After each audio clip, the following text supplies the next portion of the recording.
Alrighty, class. So let's do this.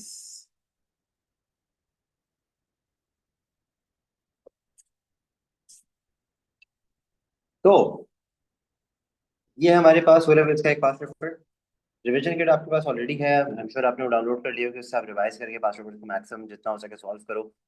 जितना solve करोगे उतना ही सॉरी, तो हम थोड़ा यूं कर लेते हैं। इसको हम थोड़ा सा बीच में ले आते हैं। अब सही है, जबरदस्त। तो जितना पास पेपर सॉल्व करोगे उतना अच्छा ही ज़्यादा जाहिर सी बात है प्रिपरेशन होगी। तो this is O levels past paper. O level का जो एमसीक्यूज का पेपर होता है वो 1 आवर का होता है। ठीक है, आईजीसीएसई का 45 मिनट्स का होता है। इसका डिफिकल्टी लेवल भी थोड़ा सा आपको देखने को मिलेगा कि ज्यादा होगा। ठीक है, हमारे पास अभी 39 मिनट्स नहीं, 49 मिनट्स है इसको सॉल्व करने के लिए। और हम इसके अंदर ही इसको सॉल्व करके इंशाल्लाह दिखाएंगे। तो let's do this. Alright, so first question says कि एक्स एंड वाई दो स्ट्रक्चर्स मार्क हुए हैं। अगर आप इसको गौर से देखें तो आपको इजीली पता लग जाएगा दिस इज माइटोकॉन्ड्रिया। आपको याद होगा कि माइटोकॉन्ड्रिया की जो इनर मेम्ब्रेन होती है वो इस तरह से जिगजैग की होती है। And this one is chloroplast. ठीक है, तो क्लोरोप्लास्ट जो है इसके अंदर डबल मेम्ब्रेन होती है और इसके अंदर इस तरह से फोल्डिंग्स होती हैं जो कि आपस में कनेक्टेड होती हैं। कुछ लाइंस बनी हुई नजर आती हैं, जैसे लाइंस बनी हुई नजर आती है। ठीक है, अब सीधी सी बात है, आपको ऑलरेडी पता लग गया answer. The correct answer is going to be, तो हम लिख लेते हैं X is chloroplast, Y is mitochondria, A is going to be the right answer. बच्चों वाला है, आगे बढ़ते हैं। अब आ गया मैग्निफिकेशन वाला क्वेश्चन। लेट्स सी इसको कौन सॉल्व कर सकता है। herpes simplex वायरस herpes एक डिजीज कॉज करता है and it has produced 4000 copies in 12 hours. What is the maximum number of virus that could be produced in 36 hours from a single virus? अब देखो 12 hours के span में एक virus divide करके 4000 copies बना सकता है। तो इसको सॉल्व करने का तरीका ये होगा कि आपने पता लगाना होगा कि 36 आवर्स के स्पैन में 12 आवर्स कितनी मर्तबा आते हैं। तो फर्स्ट 12 आवर्स के अंदर वन विल बिकम 4000। फिर अगले 12 आवर्स के अंदर each one from the 4000 will turn into 4000 each. और फिर उसके बाद जो आंसर आएगा वो थर्ड स्पैन होगा इसका। तो मेरी बात, तो अब जरा इसको बारी बारी करके देखते हैं ना करके। तो इट्स गोइंग टू बी 4000 का क्यूब होगा मेरे ख्याल से। Let's see. तो 1 टू 4000 जाएगा हमारे पास फर्स्ट 12 आवर्स के अंदर। फिर सेकंड 12 आवर्स के अंदर। और फिर जो भी आंसर आएगा वो थर्ड 12 आवर्स के अंदर। 3 बार 12 आवर्स होगा 36 आवर्स। क्या आंसर आएगा भाई इसका?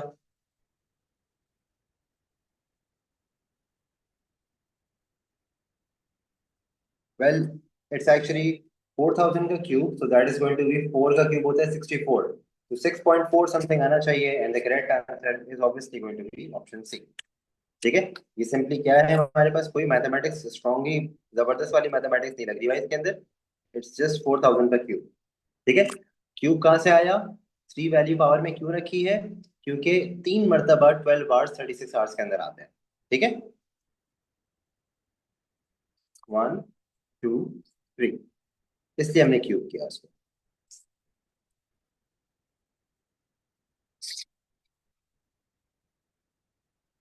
ठीक है भाई, नेक्स्ट हमारे पास है which statement about osmosis is correct. An animal cell emerge in distilled water will shrink, गलत हो गया। यस बेटा, it is October November 2025। Paper variant 2 है, 1 2 या। ठीक है, अच्छा भी ऑस्मोसिस के बारे में क्या बात कर रहे हैं। एनिमल सेल को डिस्टिल वाटर में डालोगे श्रिंक हो जाएगा, गलत। प्लांट सेल को डिस्टिल वाटर में डालोगे फ्लेसिड हो जाएगा, गलत। टर्जिड होगा, बर्स्ट होगा। प्लांट सेल को स्ट्रॉन्ग सोडियम क्लोराइड सॉल्यूशन में डालोगे टर्जिड होगा, गलत। Option D is going to be the right answer, क्योंकि 1 2 एबीसी तो गलत है ना। Immersion strong will become plasmolysed, that is correct. Water lose होगा ना बेटा। अच्छा, उसके बाद सॉरी, उसके बाद है globulin is a substance that can be read by biuret test. Globulin is a protein. Protein biuret test से पता लगता है, तो obviously it's going to be option C. ठीक है, शाबाश। आई एम सॉरी, मैंने बता दिया, आप लोगों को बताना चाहिए था। नेक्स्ट बताओ, सेलुलोज ग्लूकोज कार्बोहाइड्रेट्स। ठीक है, cellulose is a polymer of glucose, we already know this. Cellulose is a large molecule made from a long chain of a smaller group of molecules. One cellulose molecule is 0.1 millimeter, 0.01 millimeter long. One glucose is 0.001 micrometer long. How many glucose molecules are found in this cellulose molecule? आपने पहले unit same करना है, फिर divide करना है। ठीक है, तो सबसे बेस्ट तो ये है कि you convert this millimetre into micrometre. अगर आप 0.1 को मिलीमीटर में माइक्रोमीटर में कन्वर्ट करो, तो उसके लिए what you will have to do is you have to multiply it by thousands. ठीक है। और फिर आप इसको माइक्रोमीटर से डिवाइड कर दो, 0.001। बताओ क्या आंसर आ रहा है इसका। कैलकुलेट करना पड़ेगा भाई, मेरे पास कैलकुलेटर है, मैं लगा दे रहा हूँ। Thank you then. Let's me check it. 2.01 into 1000 divided by 0.001। 10,000 आ रहा है भाई। 10,000 का मतलब होता है 1 into 10 to the power 4। C is the right answer, then you are absolutely right. ठीक है। चलो अभी वाला क्वेश्चन खुद बताओ शाबाश। एंजाइम्स से रिलेटेड लग रहा है ये, लेकिन खैर देखते हैं। Starch or amylase डाला हुआ है। They are placed in water baths at different temperatures and provided with different pH as shown in the table. All the conditions are constant. After the added added to the content of three test tube turns blue black. In which test tube are the contents yellow brown? Yellow brown उसके अंदर होगा जिसके अंदर starch break down हो जाएगा, starch नहीं रहेगा। तो कौन सी ऐसी कंडीशन है जिसमें नहीं हो सकता? तो भाई it's going to be C. अच्छा डी क्यों नहीं है? उसका रीजन ये है कि टेम्परेचर की मदद से एंजाइम के डीनेचर होने में थोड़ा बहुत टाइम तो मिलेगा ना, लेकिन यहाँ पे तो पीएच भी सेट नहीं है। यस, न्यूट्रल के करीब is a favourable pH for this reaction. तो फिर इसलिए C is the most correct answer for this. चलो भाई, लीफ का क्रॉस सेक्शन आ गया है। A most transparent to help increase the rate of photosynthesis. Absolutely right. भैया ये वैक्सी क्यूटिकल होता है, ट्रांसपेरेंट होता है, सारी लाइट इसमें से पास कर जाएगी। ये अपर एपिडर्मिस होता है, कोई क्लोरोप्लास्ट नहीं होता, ट्रांसपेरेंट होता है, सारी लाइट पास हो जाएगी, क्योंकि इस रीजन में लाइट पहुंचना जरूरी है। ये जो पैलेसेट मेसोफिल होता है ना, इसमें लाइट पहुंचना जरूरी होता है, इधर मैक्सिमम नंबर ऑफ क्लोरोप्लास्ट है। तो दीज टू लेयर्स ऊपर से आ रही है ना लाइट, ऊपर से आती है, सन तो ऊपर ही होता है नॉर्मली, ठीक है ना। तो इन दो लेयर्स का ट्रांसपेरेंट होना बहुत जरूरी है। Option A is going to be the right answer. शाबाश। अच्छा भाई तो जाओ। Oxygen is produced in the leaf during photosynthesis, diffuses out of the leaf. Which pathway does oxygen diffuse? Oxygen diffuse होकर स्टोमेटा से बाहर निकलेगी भाई, through the air spaces and through the stomata. B is the right answer. बच्चों वाला है। Why do newly germinated seed fail to grow into a healthy plant if they lack magnesium ions? Magnesium नहीं होगा तो chlorophyll नहीं बनेगा, तो light absorb नहीं होगी, फोटोसिंथेसिस नहीं हो सकती।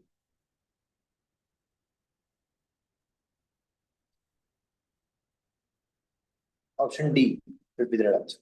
ठीक है, बात सबके समझ में आ रही है? देखो एबीसी बिल्कुल गलत है। मैग्नीशियम प्रोटीन्स का पार्ट जरूरी नहीं है भाई। मैग्नीशियम जो है वो क्लोरोफिल को स्टार्च में कन्वर्ट थोड़ी करता है उसके बाद मैग्नीशियम सेल वॉल बनाने में यूज नहीं होता। तो D is the right answer.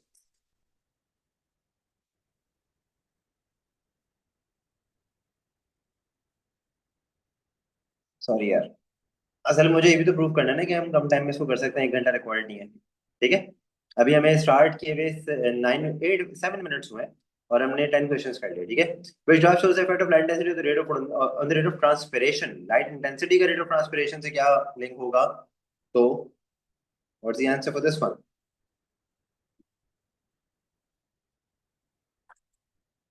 D is the right answer. देखो रेट ऑफ ट्रांसपिरेशन इंक्रीज होगा और फिर कांस्टेंट हो जाएगा। उसका रीजन क्या है, मेरी बात सुनो। देखो बाकी फैक्टर्स से अभी मेंशन है नहीं। लाइट इंटेंसिटी का क्या रोल होता है इसके अंदर, मैं आपको बताता हूँ। दरअसल लाइट इंटेंसिटी पे डिपेंड करता है स्टोमेटा की ओपनिंग। जितनी ज्यादा लाइट इंटेंसिटी होगी उतना ज्यादा स्टोमेटा ओपन होंगे। तो लाइट इंटेंसिटी इंक्रीज करते रहोगे, स्टोमेटा ओपन होते रहेंगे, रेट ऑफ ट्रांसपिरेशन इंक्रीज होगा। उसके बाद जब सारे स्टोमेटा ओपन हो जाएंगे, तो लाइट इंटेंसिटी से फर्दर कोई फर्क नहीं पड़ेगा। फिर आपको टेम्परेचर वगैरह रेस करना पड़ेगा। ठीक है। फोटोसिंथेसिस के अंदर भी ऐसा ही होता है, क्योंकि लिमिटिंग फैक्टर का कॉन्सेप्ट आ जाता है उसके अंदर ना। फोटोसिंथेसिस का भी ऐसा ही होता, ग्राफ पहले इंक्रीज होता फिर कांस्टेंट हो जाता। ठीक है। तो अभी तो यहाँ पे रेट ऑफ ट्रांसपिरेशन की बात कर रहे हैं, तो मैं ये पॉइंट यहाँ पे लिख रहा हूँ, I want you to note it down कि लाइट इंटेंसिटी का रोल दरअसल किस बेस पे है? Number of stomata open.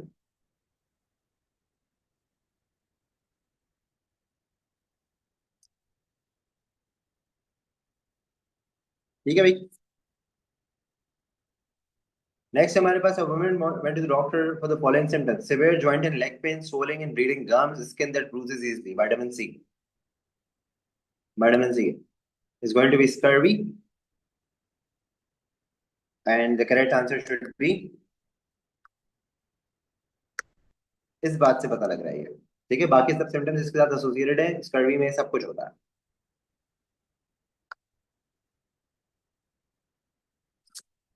ठीक है बेटा।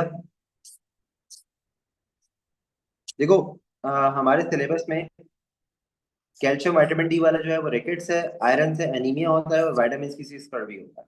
ठीक है। अच्छा अच्छा, ध्यान। चलो, अब आया ना मुश्किल क्वेश्चन, इसका आंसर करो, शाबाश।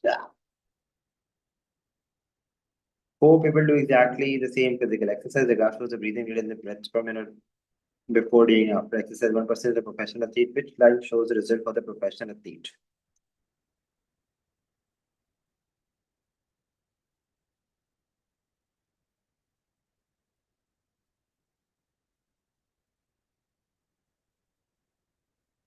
बताओ अभी।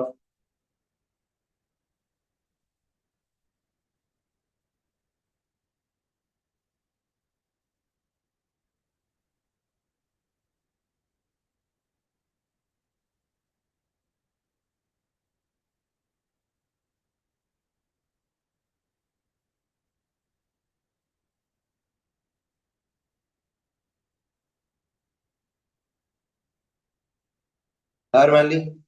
बाकी सब क्या कहते हैं, गैस करो, कोई मसला नहीं है, इसको डिस्कस करते हैं, कोई इशू की बात नहीं है। वैसे मैं बता दूं, A is not the answer.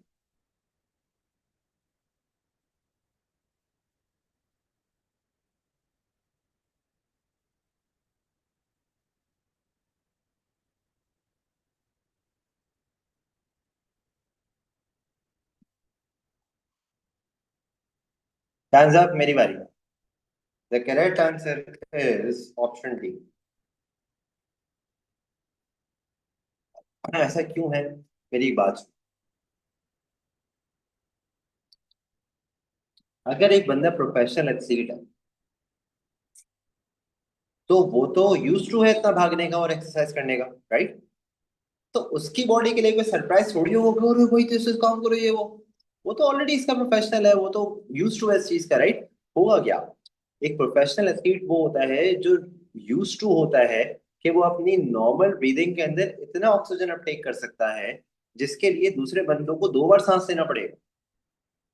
तो मेरी बात, जैसे मैं प्रोफेशनल एथलीट नहीं हूँ, मुझे अगर कोई वर्कआउट करना पड़ेगा तो मुझे ऑक्सीजन सप्लाई करने के लिए बहुत मेहनत करनी पड़ेगी। लेकिन जो प्रोफेशनल एथलीट होगा वो तो इस चीज का यूज टू होगा, तो उसको बहुत बड़े चेंज की जरूरत नहीं है। प्लस दूसरी बात, प्रोफेशनल एथलीट वो होगा जो सबसे क्विकली अपने हार्ट रेट और ब्रीदिंग रेट को वापस नॉर्मल पे ले आएगा, जिसका हार्ट रेट और ब्रीदिंग रेट बहुत ज्यादा देर तक चेंज नहीं रहेगा। ठीक है।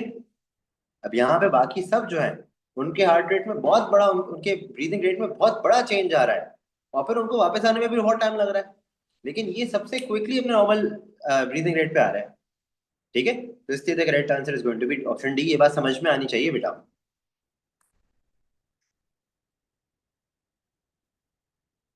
13, चलो ये बता दो।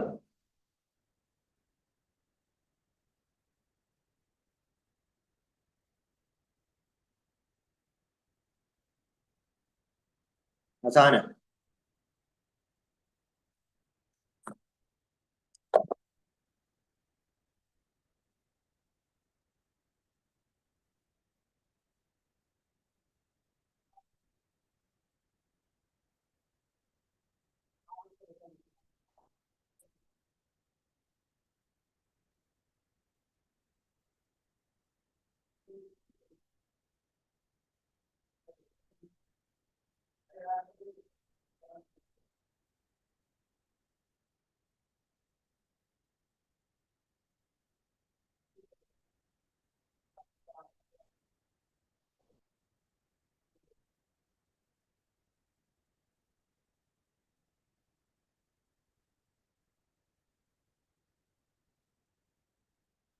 ऑलराइट। वेल, एक चीज ऐसी है जो दोनों में नहीं होती। कम यार, आई थिंक इसका आंसर सबको बताना चाहिए था। इन्होंने यहाँ पे सिंपली ये कहा हुआ है कि वो कौन सा फीचर है जो दोनों में नहीं होता। मतलब दोनों से मतलब ये है कि एक में होगा और एक में नहीं होगा। और इसका correct answer is obviously going to be option C, lacteal lymphatic vessel जो है, वो तो फैट्स के एब्जॉर्प्शन के लिए बेटा विलाई के अंदर होगी, लेकिन एल्वेलस के अंदर थोड़ी होगी। तो मेरी बात। ठीक है। बाकी सब चीजें सबके अंदर होती है, rich capillary network, single layer of epithelium यानी कि single layer of cells, diffusion distance कम करने के लिए, और लास्ट सरफेस एरिया, ये तो दोनों में होता है। ठीक है। चलो अब ये बता दो। Substance x is person blood before during and after exercise. कोई सब्सटेंस है वो बढ़ रहा है एट रेस्ट, देन एक्सरसाइज के टाइम पे बढ़ता है और फिर एक्सरसाइज स्टॉप होने के बाद कम हो जाता है। What is this substance, come on. नहीं, उन्होंने ये नहीं कहा बेटे, मैं आपको दिखाता हूँ। उन्होंने कहा है कि एक साथ दोनों में नहीं पाया जाता। Obviously is going to be lactic acid. मैं जरा क्वेश्चन फिर से दिखा दूं। Villi and alveoli have certain common features. What is not a feature of villi and alveoli? बहुत सारे कॉमन फीचर्स हैं, कौन सा फीचर कॉमन नहीं है? तो कॉमन क्या नहीं है? लैक्टिकल कॉमन नहीं है, ठीक है, बाकी तीनों कॉमन है। और समझ में आई? यहाँ पे ऑब्वियसली एक्सरसाइज की बात हो रही है, तो ब्लड के अंदर कौन सी चीज बढ़ती है जब एक्सरसाइज कर रहे होते हैं? It's going to be lactic acid. अगर आप नोट करें क्वेश्चंस का थोड़ा सा, अरे आसान है यार, तो वैसे से मुश्किल आता है बेटे। क्वेश्चन का लेवल थोड़ा सा ज्यादा है। हाँ, the apparatus shown in the is used to investigate the volume of gas produced by yeast during anaerobic respiration। अब मुझे पहले जनरली एक बात बताओ कि yeast anaerobic respiration में कौन सी गैस प्रोड्यूस करती है? किस गैस की बात कर रहे होंगे ये? It's going to be carbon dioxide obviously, ठीक है। yeast anaerobic respiration में कार्बन डाइऑक्साइड प्रोड्यूस करती है। उसके बाद ये कह रहे हैं कि थिन ऑयल लेयर वाली लगाई हुई है ताकि इसमें से ऑक्सीजन अंदर ना आ सके। आपको मालूम है वाली बात, ये कार्बन डाइऑक्साइड के बबल्स पे रेज हो रहे हैं। Why is the yeast mixture covered with thin oil layer to prevent oxygen? ये तो हमने डिस्कस कर ही लिया। ये वाला क्वेश्चन बहुत बार आया पास पेपर में, ठीक है। एक क्वेश्चन मैंने और भी देखा है, मैं खुद ही से बता रहा हूँ कि भाई जो भी गैस यहाँ पे कलेक्ट हुई है उस गैस को टेस्ट करने के लिए क्या करोगे? तो उस गैस को टेस्ट करने के लिए हम क्या करते हैं? Carbon dioxide test. टेस्ट मैंने दो बताए थे आपको, लाइम वाटर और दूसरा था hydrogen carbonate indicator. Very good, शाबाश, गुड है। Alright, so X and Y बता सकते हो? ऑप्शन बताओ correct. Absolutely right. This is glucose, this is water. Glucose plus oxygen, ये है 6 water molecules. Option B is going to be the right answer. शाबाश। 17। Hepatic when का function पूछ रहा है। हेपेटिक वेन ब्लड को लेके जाती है लिवर से राइट एट्रियम में, वेना केवा की तरफ। हाँ, so transport blood from intestine to liver नहीं, वो हेपेटिक पोर्टल वेन होता है। Blood from liver to vena cava, that is correct. Blood to kidney, kidney from aorta गलत हो गया, लिवर फ्रॉम एओर्टा गलत हो गया। तो it's going to be option B. 18 बता दो।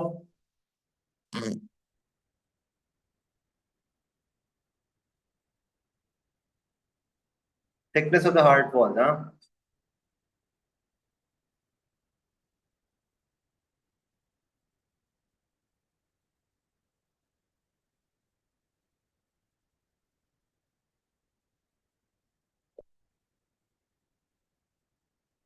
Well, that is correct. सबसे इसकी थिकनेस का हमने सीक्वेंस पढ़ा था, अगर आपको याद हो। लेफ्ट वेंट्रिकल की वॉल सबसे ज्यादा थिक होंगी, राइट वेंट्रिकल की उससे कम होंगी, और फिर दोनों एट्रिया जो है उनकी तो थिकनेस तकरीबन सेम ही होगी, ठीक है। तो इसलिए इसका correct answer is going to be 15, 9, 3 and 3, जो क्वेश्चन में वैल्यूज दी है। Correct answer is going to be option A. इंशाल्लाह जरूर देखेंगे बेटे। There are approximately 5 million red blood cells in each blah, blah. The mean diameter of the red blood cell is this, which row expresses the information correctly in a standard form. The number of red blood cells of blood, mean diameter of red blood cells. Simple standard form में बताना है इन सब चीजों को, ठीक है। तो इसको अगर आप स्टैंडर्ड फॉर्म में कन्वर्ट करो 0.007 को, तो it's going to be 7 into 10⁻³ इस हिसाब से हमारे पास करेक्ट आंसर ऑप्शन बी और सी में से कोई होना चाहिए। ए और डी तो नहीं हो सकता, एलिमिनेशन करना है इसके अंदर। उसके बाद कह रहे हैं 5 million red blood cell. 5 million का मतलब होता है 5 के आगे 6 zeros।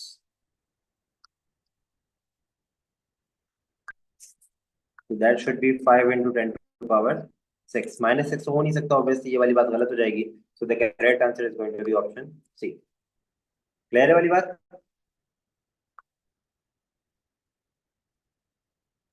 नहीं नहीं, मैथ्स में फेल होने की बात ही नहीं है। -6 तो नहीं हो सकता ना, सिंपल। 20, 21 एक साथ बताओ जल्दी से।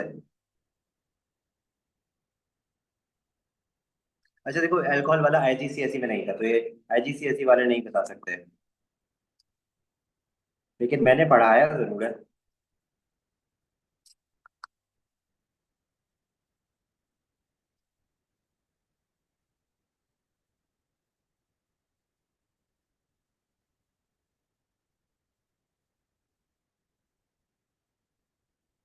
Absolutely right.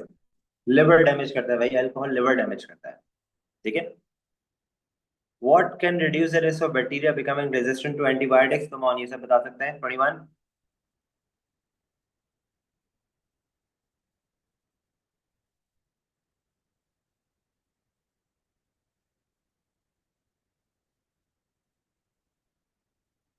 अगर विदाउट प्रिस्क्रिप्शन होगा तो इसका मतलब विदाउट नीड एंटीबायोटिक्स यूज कर रहे हैं। अगर आपको याद हो, हमने इसकी एक वीडियो देखी थी कि विदाउट प्रिस्क्रिप्शन एंटीबायोटिक दनादन यूज नहीं करनी चाहिए। बहुत सारे इन्फेक्शन ऐसे होते हैं जो एंटीबायोटिक्स की जरूरत उसमें नहीं होती है। ठीक है। Option D is right answer, very good. अरे अहमद भाई, गुड मॉर्निंग। अहमद भाई there, I miss you. Which statement about active immunity is correct?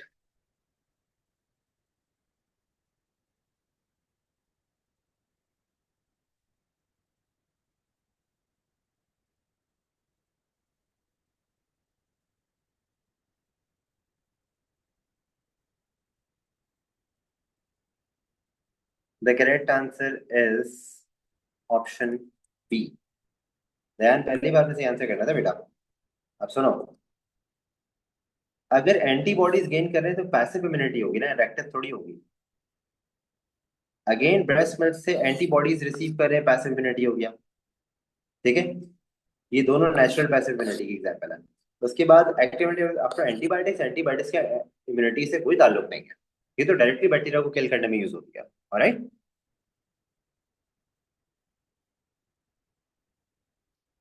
That is not a good sign.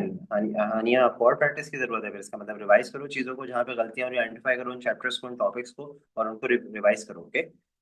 Which term can be used to describe the release of oxygen from plants? It's going to be respiration में carbon dioxide release हो सकती है भाई, it's going to be excretion. उसका reason ये है कि plant के पास ऑक्सीजन प्रोड्यूस हुई है as a byproduct, as a waste product. वो उसने यूज नहीं की, उसके पास एक्स्ट्रा थी तो उसने उसको बाहर रिलीज कर दिया। तो ऑक्सीजन का removal from the plants during photosynthesis is excretion. ठीक है। ये ट्रिकी क्वेश्चन था। Alright, which structure increases the secretion when the body is too hot?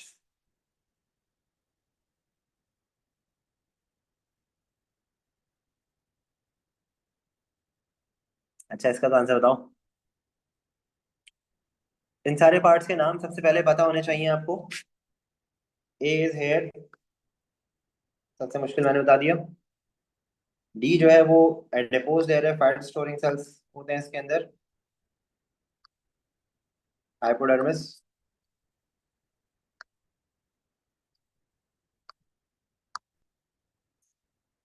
C is nerve, तो D sorry B sorry is nerve, and C is sweat gland. तो secretion hot temperature में किस चीज की increase होगी? Sweat gland की होगी। C is going to be the right answer. ध्यान बेटा पढ़ लो। Which event happens when the blood glucose concentration rises?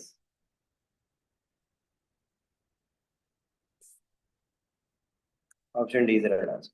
ये वाले क्वेश्चन जल्दी जल्दी करना, okay. What is not an example of homeostasis when involving a negative feedback mechanism? Negative feedback कौन सा नहीं है? Not an example.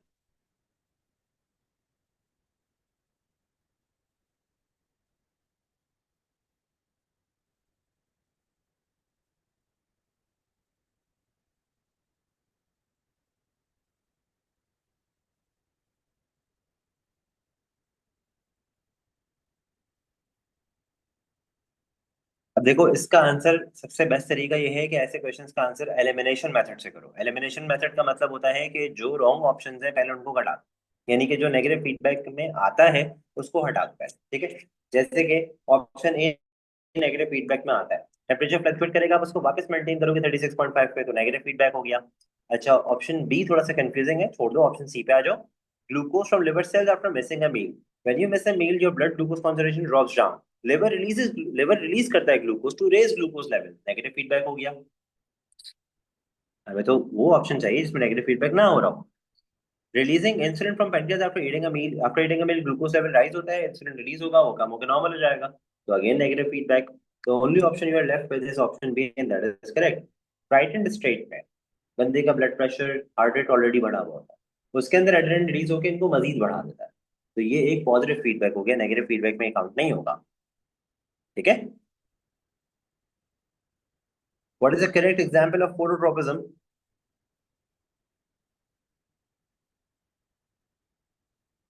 Option D, obviously option D होगा। जब फोटो आ गया तो इसका मतलब लाइट होगा, ग्रेविटी नहीं हो सकता, और रूट ग्रेविटी की तरफ कभी भी ग्रो नहीं करती है। Option D is right answer. ठीक है। चलो ये बता दो, किस फ्लास्क में सबसे पहले सीड जर्मिनेट करेंगी? बच्चों वाला। देखो, डैम कंडीशन चाहिए होती है और हायर टेम्परेचर चाहिए होता है। 5 पे तो नहीं करने वाला, टेम्परेचर सूट नहीं कर रहा है। ठीक है, और ड्राई कंडीशन में नहीं कर सकता, इसलिए जो है वो ये करेक्ट है। Which cell contains haploid nucleus? Absolutely right, option B is the right answer. Sperm cells हैं, स्पर्म सेल्स में न्यूक्लियस हैप्लॉइड होगा with 23 chromosomes. Red blood cell में देयर इज नो न्यूक्लियस, और ये प्लांट सेल है, body cell है, diploid होगा। और ये हमारे पास व्हाइट ब्लड सेल्स है, ये भी डिप्लॉयड है। ठीक है, ये फाइगोसाइट है। Which cells show continuous variation? Which example show continuous variation? Continuous variation कौन सी थी जिसके अंदर बहुत सारे वेरिएंट्स है, यानी कि उसके अंदर बहुत स्मूथ ट्रांजिशन हो रहा होता है? तो length of seedling, mass of bananas, human skin colour.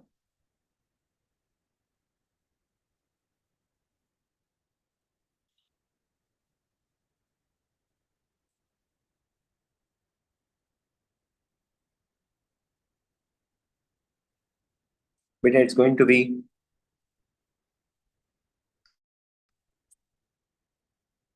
ए। देखो, दो चीजें कंटिन्यूस वेरिएशन के बारे में याद रखना, ये मैं यहाँ पे लिख रहा हूँ दोनों बातों को, और से सुनिएगा सारे बच्चे। पहली बात याद रखें कि देयर आर मेनी वेरिएंट्स।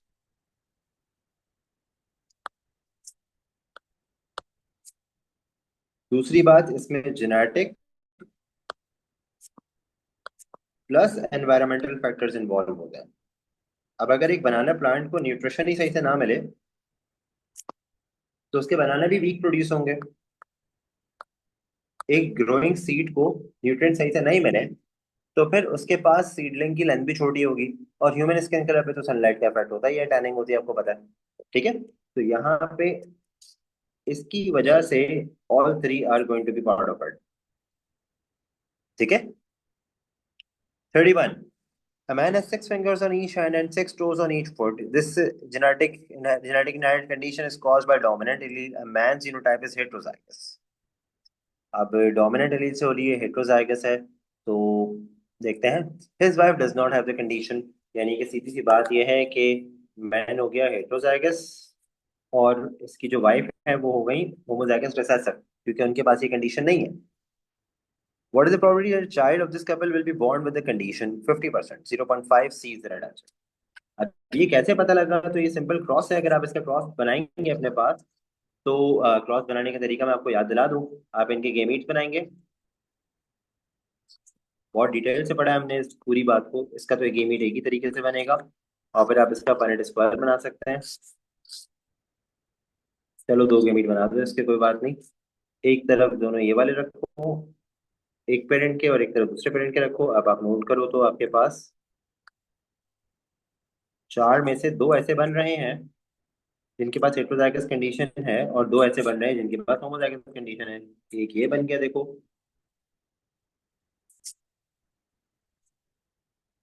दूसरा ये बन गया। सही है, तो 50% यानी कि 0.5 प्रोबेबिलिटी है।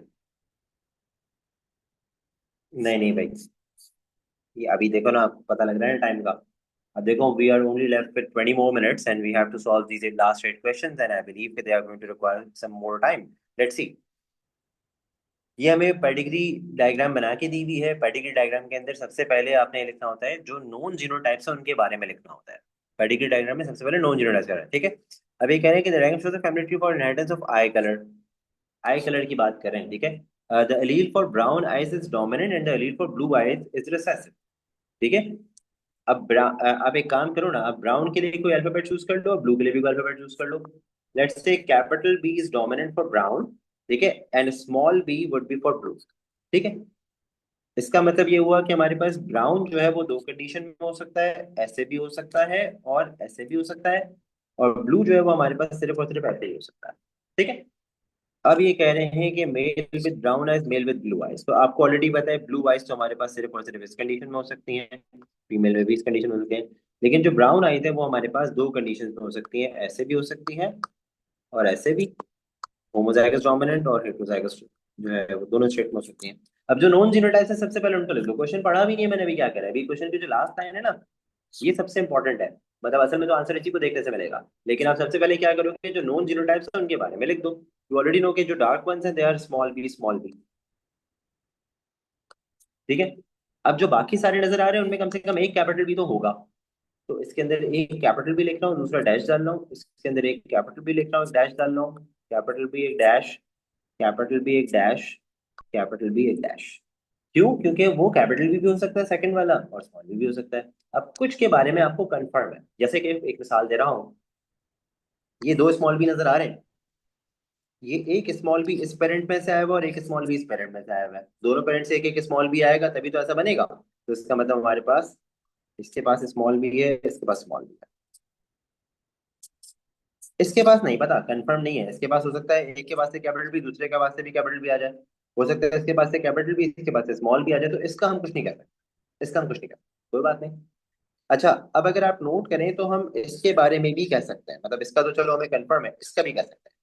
देखो इसके पास कैपिटल भी इस पेरेंट से आया, लेकिन दूसरा अल्फाबेट तो इस पेरेंट में से आएगा ना बेटा, तो इट मस्ट बी स्मॉल। इसके बारे में कुछ नहीं कह सकते और इसके बारे में कुछ नहीं कह सकते, बाकी तो सॉल्व हो गया। अब देखो क्वेश्चन क्या पूछ रहा है, which people must be heterozygous for I colour. मेरे ख्याल से आपको ये पता लग चुका है, 3, 4 एंड 5, ठीक है। तो correct answer is going to be option C, ठीक है बेटा। आई रियली होप ये वाली बात समझ में आ गई होगी आपके, इसको मैंने किस तरह से करवाया है ये आपको समझना आना चाहिए ना।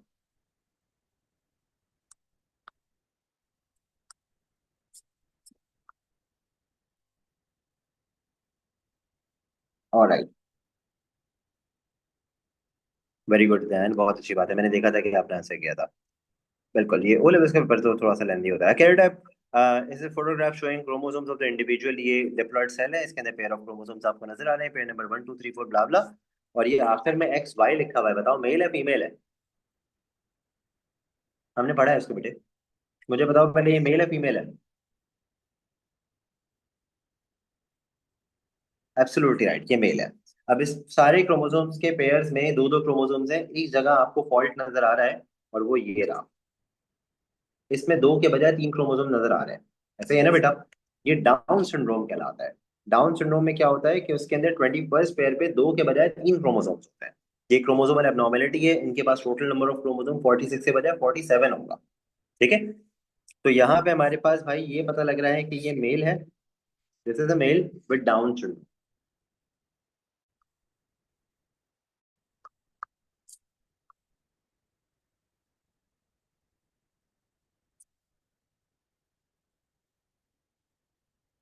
यानी कि बेबी बॉय होगा लेकिन इसमें डाउन सिंड्रोम होगा, ठीक है ना।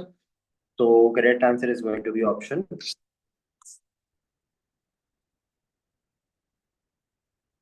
डी। क्रोमोसोम लेंथ बेटे, एक पेयर में जो दो क्रोमोसोम है ना उनकी लेंथ सेम होगी, होमोलोगस पेयर्स है। एक पेयर में जो दो क्रोमोसोम्स होंगे उनकी लेंथ सेम होगी, हाँ शेप पे थोड़ा टेढ़ा मेढ़ा हो सकता है, जैसे आप देखें इसकी लेंथ सेम होगी दोनों की, लेकिन एक का शेप ऐसा है, एक का शेप थोड़ा ऐसा है, ठीक है।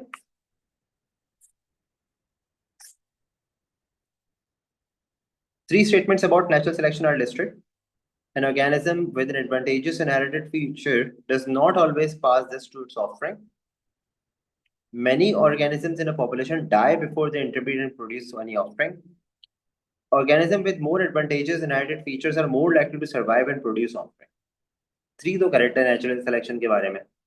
अब 1 और 2 के बारे में सोचना पड़ेगा। तो 3 तो लाजमी होना चाहिए, इसका मतलब ऑप्शन बी तो हो नहीं सकता, क्योंकि इसमें 3 नहीं है। 3 तो करेक्ट है। जो फेवरेबल फीचर रखेगा वो तो लाजमी रिप्रोड्यूस करेगा और फीचर्स को नेक्स्ट जनरेशन में ट्रांसफर करेगा, रिप्रोड्यूस भी करेगा। अब 1 और 2 देखना पड़ेगा भाई।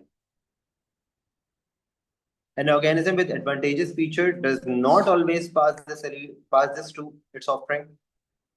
And many organisms in a population die before they interpret and produce a new offspring. मेरे ख्याल से all of them are correct. All are true. Yes. Natural selection, अगर artificial selection होती तो उसके अंदर हम किसी selected चीज को कर सकते थे, लेकिन natural selection में all conditions are there.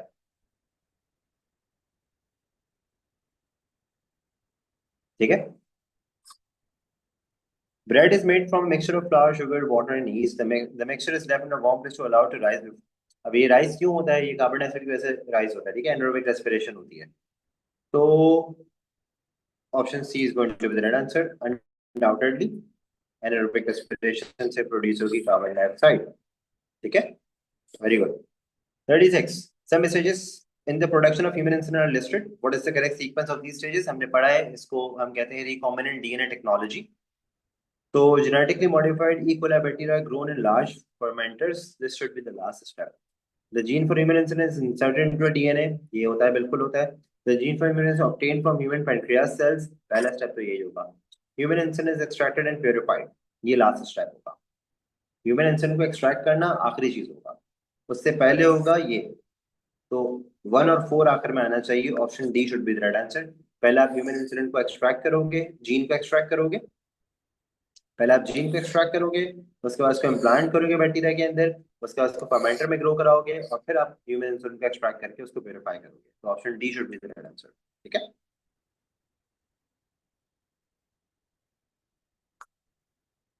Very good यार दयान, सागर अड़ गया। चलो भाई, आगे हमारे पास ecology. Pyramid of numbers, class pyramid of number में बॉडी साइज बहुत मैटर करता है, जितनी बड़ी बॉडी उतने कम नंबर्स। हाँ, और सबसे नीचे प्रोड्यूसर होता है, उसके ऊपर फिर जाते रहते हैं। तो इसके अंदर हमारे पास सबसे कम ये होगा, इसका सबसे छोटा सा बार होगा, इसका सबसे छोटा सा बार होगा, ठीक है ना। इंसेक्ट का बार सबसे बड़ा होगा, उससे थोड़ा छोटा बार इसका होगा, और इसका भी सबसे छोटा बार होगा। So the correct answer is going to be option C. ठीक है, pyramid of number is inversely proportional, नहीं, the size of the bar is inversely proportional to the size of the organism.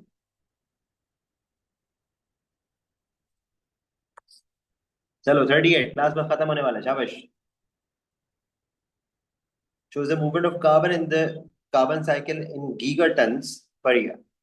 How many gigatons of carbon are moved by respiration each year? तो भैया fossil fuel से respiration तो नहीं हो रही है, तो ये तो नहीं हो सकता। एनिमल से रेस्पिरेशन हो रही है, प्लांट से रेस्पिरेशन हो रही है, और डिकम्पोजर रेस्पायर कर रहे हैं, तो इट्स गोइंग टू बी 120। सही है, फॉसिल फ्यूल तो कंबस्शन करते हैं ना बेटा, तो the correct answer is going to be 120।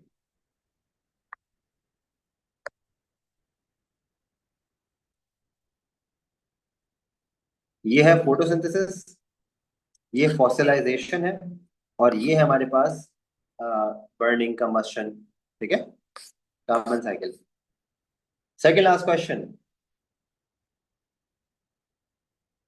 बेटा आपके मैसेज का वेट करूंगा मैं पहले तो, इंशाल्लाह अच्छा होगा यार, सब कुछ अच्छा होगा।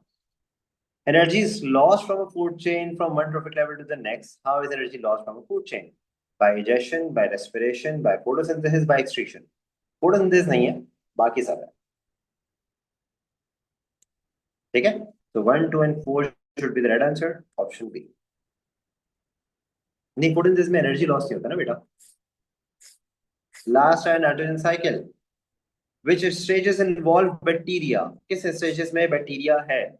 तो नाइट्रोजन इन एयर से, nitrogen in air spaces in the soil and then ये। अब देखो, air spaces in the soil में यहाँ पे तो बैक्टीरिया यूज नहीं होगा, ये तो बारिश के थ्रू आ रही है या जैसे भी आ रही है, ठीक है। यहाँ पे नाइट्रेट इन द सॉइल में बैक्टीरिया यूज हो रहा होगा, ठीक है। Nitrogen in soil as ammonia, यहाँ पे बैक्टीरिया यूज होगा, तो मैं इसको सर्कल कर लेता हूँ। ये है नाइट्रोजन फिक्सिंग बैक्टीरिया। ये है नाइट्रीफाइंग बैक्टीरिया। ये है डीनाइट्रीफाइंग बैक्टीरिया।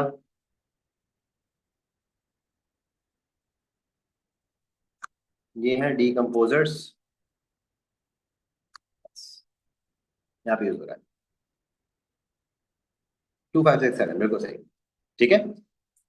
ये तो बेटा खुद ब खुद नाइट्रोजन एयर टू एयर ही आ रही है ना, उसमें तो कोई बैक्टीरिया नहीं आ रहा। ये आ रही है नाइट्रोजन फिक्सेशन से। ये सॉइल में से नाइट्रेट्स प्लांट एब्जॉर्ब कर रहे हैं, कोई बैक्टीरिया इन्वॉल्व नहीं है। उसके बाद ये अमोनिया टू नाइट्रेट्स कन्वर्जन हो रहा है, नाइट्रीफाइंग बैक्टीरिया। प्लांट डिकम्पोज हो रहा है, वेस्ट प्रोडक्ट को डिकम्पोज करें, इन दोनों में बैक्टीरिया यूज होता है, लेकिन यहाँ पे तो कुछ उन्होंने लिखा भी नहीं है, ये डिकम्पोजर बैक्टीरिया है। और इसके अलावा डीनाइट्रीफाइंग बैक्टीरिया ये रहा, जो इसको नाइट्रेट्स को नाइट्रोजन इन द एयर में कन्वर्ट करता है। तो the correct answer is going to be 2567 and option B. कितना मुश्किल था। अभी भी देर आर 9 मिनट्स लेफ्ट। 1 घंटे का पेपर है, हमने 10 मिनट लेट स्टार्ट किया था, 11 मिनट लेट स्टार्ट किया था और 9 मिनट पहले खत्म कर लिया। दैट मीन्स 40 मिनट्स के अंदर पूरा सॉल्व हो गया। ठीक है, लेकिन अगेन ऑब्वियसली इसके लिए प्रिपरेशन अच्छी होनी चाहिए। तो what I would suggest is कि देखो, आखिरी आखिरी झटके चल रहे, इसके अंदर रिलैक्स ना बैठो। हो गया, ईद एंजॉय कर ली। अब थोड़ा सा और मेहनत कर लो, थोड़ा सा कुछ टाइम अपने आप को ड्रैग कर लो, और इसमें बहुत अच्छा परफॉर्म करके दिखा के अपने जो पास्ट की जो भी मिस्टेक्स हैं, जो भी पेपर्स में आपको लगता है कि मार्क्स लूज हो सकते हैं, आप उसको यहाँ पे गेन कर सकते हो। एक एक मार्क की बेस पे ग्रेड चेंज हो जाता है यार। तो अगर इतनी मेहनत के बाद ए स्टार ना आए ना, तो बड़ा तकलीफ होती है। वैसे ऑनेस्टली मैं तो आप पे I really feel proud of all of you. लेकिन एक है, कोशिश पूरी करो बेटे, अपनी तरफ से कोई कमी ना रहने दो।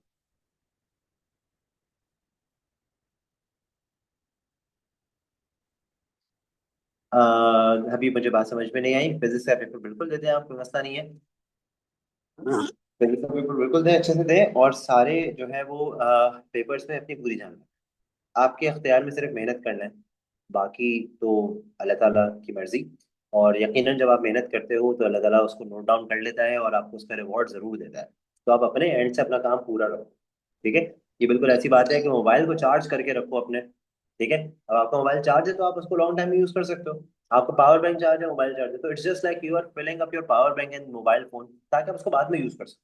तो आप अपने अकाउंट को फिलअप कर रहे हो इस वक्त, तो अपनी तरफ से कोई कमी ना छोड़ना, क्योंकि आपने इस चीज को आगे यूज करना है। ठीक है, यही ग्रेड्स यूज होंगे, तो कोई कमी नहीं छोड़ना अपनी मेहनत के अंदर। ठीक है। चलो, that's all from my side.